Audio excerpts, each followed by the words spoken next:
Bigatan ang parusa. Yan po ang mungkahi ng Philippine National Police para sa mga magpapaputok ng baril ngayong bagong taon.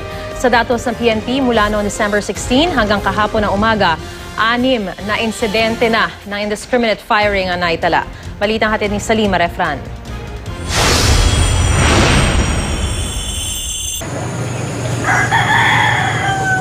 Ang simpleng pakikipagkwentuhan lang sa bahay ng 2 buwang buntis na si Maricel Luna sa San Jose, Batangas, nauwi sa pagkaka-ospital niya. Ang dahilan, ligaw na balang tumago sa kanilang bubong at tumama sa kanyang binti. Akala ko may dumatulan. Nakita ko nagdubong niya.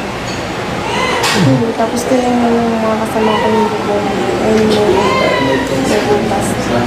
Iniimbestigahan pa kung kanino galing ang bala. Laking pasasalamat pa rin ni Maricel dahil ligtas siya. Di tulad ng 7 taong gulang na si Stephanie Nicole na nasawi ilang araw matapos tamaan ng ligaw na bala habang nanonood lang ng mga paputok sa pagsalubong sa 2013. Hanggang ngayon, maila pa rin ang hustisya para sa kanyang pagkamatay. Ang kanyang pamilya, labis pa rin nangungulila. Sa sobrang sakit ng nangyari, di na raw sila nagbabagong taon sa kanilang bahay. Namimiss ko siya. Amin ng minuto kahit hindi ko po siya nakikita. Kinakausap kong vision niya na sana na mabigyan po siya ng hustisya. Ang pagkamatay dahil sa ligaw na bala at indiscriminate firing tulad ng nangyari kay Stephanie Nicole Elia ang nais iwasan ng Philippine National Police.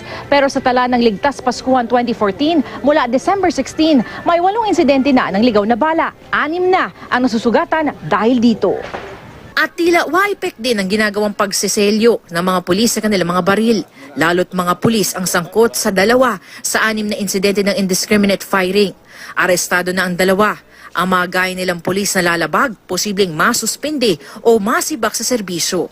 Pero paano naman ang mga sibilyang magpapaputok ng baril sa bagong taon? Hirit ng PNP, mas bigatan ng parusa sa kanila. Mababa ang penalty. Can you just imagine alarming scandal, paputukan ng baril is only, yun nga, 1 day to 30 days. Baril yun. Salima Refran, GMA News.